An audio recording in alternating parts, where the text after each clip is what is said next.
Саламатсыздарбы сүйүктүү телекөрүүчүлөр, сиздер менен мен Бегим Алтыбаева адаттагыдай эле туура тамактаналы теледолбоорунун кезектеги чыгарылышында амандашып отурабыз. Бүгүнкү чыгарылышыбыз аялдардын, балдардын маанилүү 1000 күнүндөгү тамактануусундагы өзгөчө муктаждыктар тууралуу сөз болмокчу. Жана бизде бүгүн студияда коногубуз Кыргыз акушер-гинеколог ассоциациясынын президенти Аскеров Арсен Аскерович студиябызда. Кош келдиңиз. Саламатсыздарбы. Маекти баштаардан мурда Көл облусунун жергиликтүү калкы жана аялдарга суроо узатканбыз. 1000 күн тууралуу ой пикирлерин алганбыз. Анда эмесе кезекти интервьюга берели, андан соң маекти улантабыз.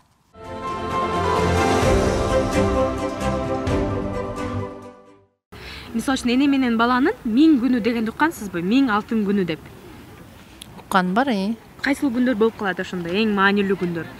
Ушуну айта албайт экенмин чынында. Эне жана баланын 1000 күнү дегенди билесизби? Алтын 1000 күнү. Кайсыл күндөр ошол үчүн кандай мааниге ошол алтын 1000 күн? Логикалык жактан алганда баягы төрөп жаңы биринчи ооз андырганда, то есть ошол эненин сүтүн биринчи алып тамактана баштаган деп ойлойм, а так толугу менен маалыматым жок экен.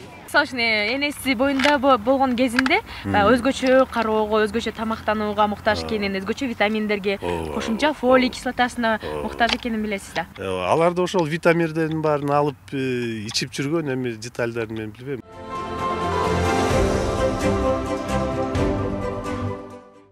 Арсен Аскерович, студиябызга дагы бир жолу кош келдиңиз. Интервьюда көргөндөй эле 1000 күн тууралуу алардын ой пикирлерин жана билген маалыматтарын сурадык. Мен оюмча жалпы эле биздин калк арасында 1000 күн деген термин көп жайылган эмес, маалымат аз деп ойлойм. Сиздин оюңузча 1000 күн термини азыркы учурда айымдар тарабынан, балким жалпы эле калк тарабынан билинип келеби? Бул тууралуу маалымат жайылганбы, жетиштүүбү, кандай ойлойсуз? Туура айтасыздар, бүгүнкү ушул термин 1000 күндүк өтө маанилүү мезгили, актуалдуу термин болуп келатат. Айрыкча биздин жерибизде, элибизде. Себеби илимпоздор мурун эле бул терминди сунуш кылган, илимий жактан көп маанилүү жагы далилденип көрсөтүлгөн. Анан ушунун уландысы болуп, эл арасында тарап атканы өтө маанилүү болуп саналат. 1000 күндүк өтө маанилүү мезгили бул 3 кичинекей мезгилдерден да турат. Өзүнчө биринчи мезгил ошо төрөлөлүк убагы 270 күнүт, же биз кыргызча айтканда 9 ай көтөрөт деген мезгили. Экинчи мезгили ошо 1 жашка чейинки 365 күнү, анан үчүнчү кичинекей мезгили бул 2 жашка чейинки 365 күнү. Демек ушу 3 бөлүктөн турган 1000 күндүк өтө маанилүү мезгили деп саналат. Баланын келечекте дени сак, акылдуу болуусуна шарт түзө турган күндөр дал ушул эң маанилүү биринчи 1000 күн экен деп айта алабыз демек. Эгер бул жактан өтө маанилүү жагын карасак, албетте бул бардыгына тиешелүү, ар бир жаранга тиешелүү, урматтуу ата-энелерге, жаш энелерге, айым кыздарга, мырзаларга бул тиешелүү болот. Себеби муну түшүнгөндөн кийин ар бир адам, инсан өзүнүн алдына ала кое турган мыкты үй бүлө түзө турган план болсо, анда албетте бул 1000 күндүк өтө маанилүү мезгилин түшүнүп, терең билип, анын ичинде кандай аракеттер жасоо, бул ойлойм биздин жарандарга пайдалуу болот. Кош бойлуу айымдар же бала эмизген айымдардын тамактануусунда кандай өзгөчө муктаждыктар бар? Эмнеге маани бериш керек? 1000 күндүк өтө маанилүү мезгилден баштасак, албетте биринчи мезгилде бул кош бойлук мезгилде биз баягы физиологияны эстесек, түйүлдүктүн пайда болуусу менен түйүлдүктүн өсүүсү, андан ары төрөлөк ымыркайдын акыбалын баарын карап чыксак, албетте кош бойлуу айымдарга өтө маанилүү болуп, ымыркайдын акыбалын баарын карап чыксак, албетте кош бойлуу айымдарга өтө маанилүү болуп бул азыктар болот. Азыктардан тышкары кошумча микроэлементтер. Эгер ушу эки тараптан карасак, албетте ар бир үй бүлө мүчөлөрү, жеке эле жакшы айым апа эмес, үйдө курчаган үй бүлө мүчөлөрү да жардам бериш керек. Буга эмне дем себебим? Ошол эле кээ бир микроэлементтин жетишсиздиги таасир берип коюшу мүмкүн түйүлдүктүн өсүү учурунда. Органогенез деп коет, органдардын системаларынын түзүлүшү учурунда эгер ушул жетишсиздик болсо, фолий кислота кычкылы жетишсиз болсо, анда албетте бул жанагы нерв системасынын ар кандай кесепеттери пайда болушу мүмкүн. Же йод йодтун жетишсиздиги болсо, тубаса жанагы оорулар да пайда болушу мүмкүн, нерв системасынын жакшы акыл эстүүлүгү жетишсиздиги болгондугу. Ушундай эки мисалдан эле карасак, албетте баягы азык пирамидасын карап, кош бойлуу айымдар эгер 5 сыйра жөн эле кош бойлууга чейин тамактанса, калориянын талабы көтөрүлгөн үчүн жана анын сапаты да өзгөрүш болгон үчүн баягы 300 калориядан тышкары деген сөз 6 жолу тамактаныш керек. Эне сүтүн эмизип атканда, эмчек эмизип атканда албетте 7 сыйра тамактаныш керек. Башкача айтканда, саны боюнча дагы тамактануусун жакшыртат, сапаты боюнча да жакшыртат. Сапаты дегенде ошол баягы эле азык пирамидасына кайрылып карасак, ошондо өтө пайдалуу кайсы биздин азыктарда ошол микроэлементтер түздөн түз денеге кирет, а кайсы учурда ошол микроэлементтерге кошумча дагы таблетка, витамин түрүндө кошумчалаш керек. Мисалы, азыр баардык үй бүлө медицинада сунушталат витамин кошумчалары, йод, фолий кычкылы жана темир жетишсиздиги болгондо, мына ушу 3 элементтен тышкары дагы майда микроэлементтер, витамин А же цинк болсо, же кальций болсо, ал да ошол жанагы азык пирамидасы менен эрежеси менен маданият, тамактануу маданияты жаңы деңгээлге көтөрүлөт деген сөз да. Кош бойлуу көпчүлүк учурда ушу жаштарын айрыкча тарбиялаш керек тамактануу маданиятына.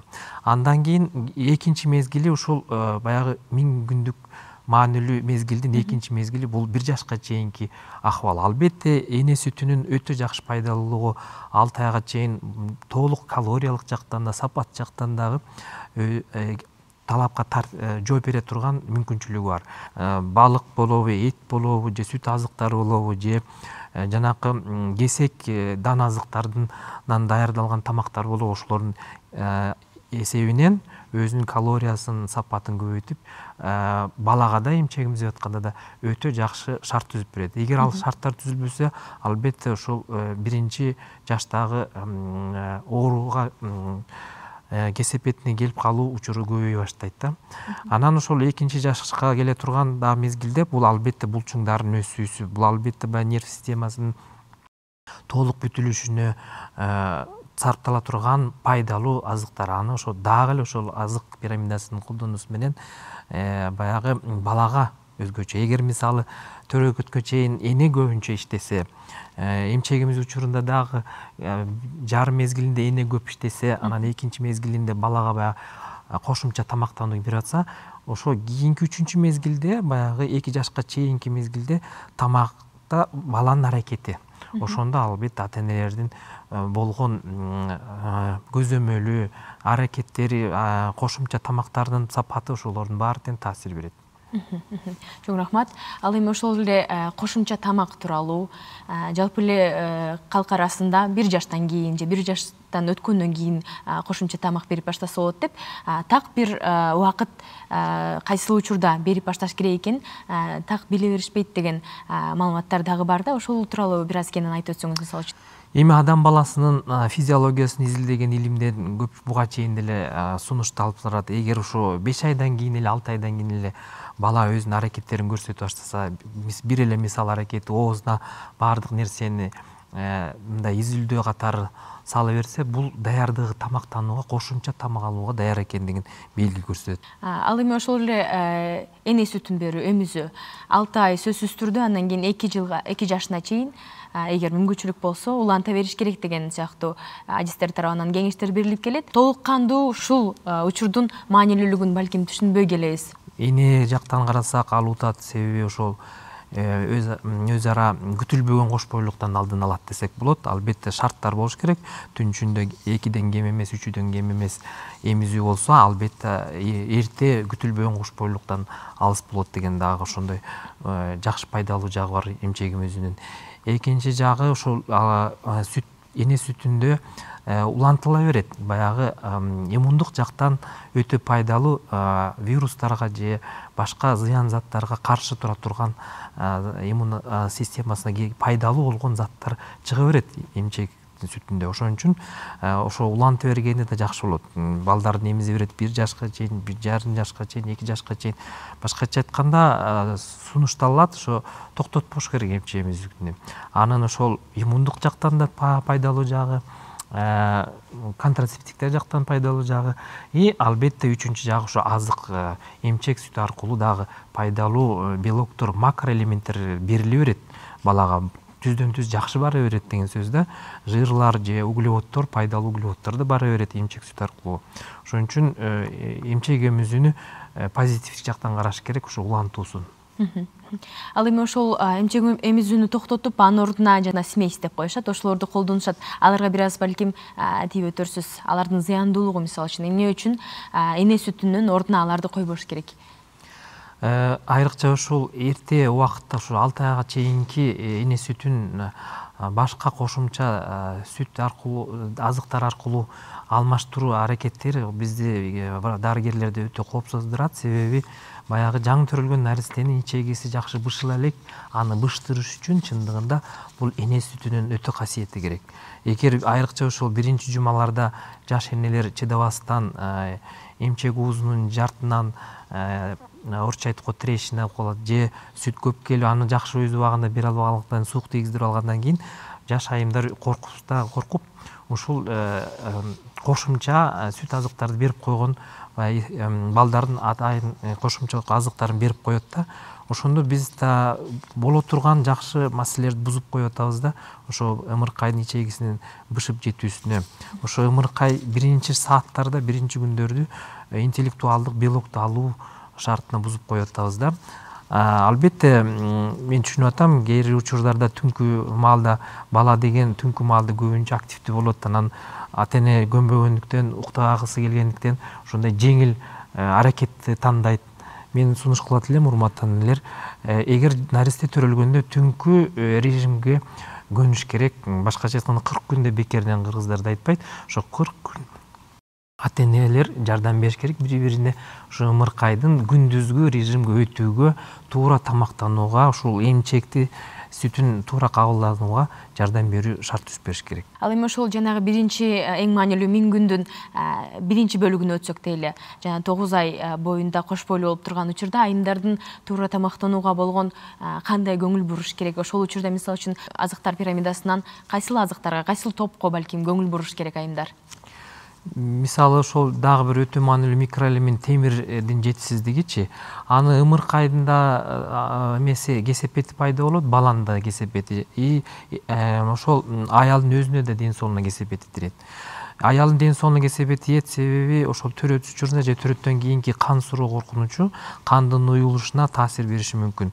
Ошондо баягы резервдик компенсациялык өзүнүн жөндөмдүүлүгү начар болуп, кээ бир учурда ошо өзүнүн калыбына келүү кыйын болуп, инфекция жугушу мүмкүн. Ошон үчүн урматтуу кош бойлуу айымдар, силерден өтүнүч, темирди толуктануу жалгыз эле ошо пирамида азыктарынан тышкары ошо дарыгердин сунушу менен таблетка түрүндө темир микроэлементи да алыш керек өзүнүн ылайыктуу дозасы менен. Ошол ылайыктуу доза менен алгандан кийинки перспективасында ымыркайга дагы ошол кан аздуулукту болбошуна дагы таасир берет. Ымыркайдын бат ушул өтө маанилүү 2-3 1000 күндүк мезгилди жеңил өтүүгө жакшы өбөлгө түзүп берет. Ошон үчүн кош бойлуу учурунан башташ керек. Туура ошол темир азыгын, темир микроэлементин жалгыз эле ошо пирамида азыктарынан тышкары ошо таблетка түрүндө сунушталды. Ошол эле 1000 күн ичинде айылдардын, балдардын тамактануусунда балким эң эле көп кездешкен көйгөйлөр кайсылар? Жана ошондой эле жалпылап эле биздин телекөрүүчүлөргө айымдарга кайсыл кеңештерди айтып өтмөкчүсүз? Урматтуу ата-энелер, урматтуу айымдар, албетте менин тажрыйбамда азыр келип турган кош бойлуулардын саны деле көп болуп атат. Жаштар да кош бойлууну пландаштырган жаштар да болуп атат. Анан азыркы ошо өтө коркунучтуу, кооптуу кош бойлуулук болуп аткан айымдар да бар. Анан ушуларды карап чыгып, бир сунуш кылат элем, чындыгында өз убагында дарыгерлерге барып, көзөмөлдөн өтүп, андан тышкары туура тамактанууну аткарып, андан тышкары жанакы темир жетишсиздигин таблеткаларын кошумчалап, фолий кычкылы жетишсиздигин кошумчалап, йод жетишсиздигин кошумчалап атайын таблеткаларды алса болот. Арсен Аскерович биздин студиябызга келип маек куруп бергениңиз үчүн чоң рахмат. Урматтуу телекөрүүчүлөр, эгер балаңызга биринчи мен күнүндө, эң маанилүү күндөрүндө эң башкы, эң негизги эмнени бере алам деп ойлоп жаткан болсоңуз, анда кийинки чыгарылышыбызда биз менен бирге болуңуздар дейли. Кийинки чыгарылышта сиздерге дал ушул мен күн тууралуу, балаңыздын ден соолугу жана сиздин ден соолугуңуз тууралуу кенен маек курмакчыбыз. Кийинки чыгарылышта көрүшкөнчө дейли, сак саламатта туруңуздар.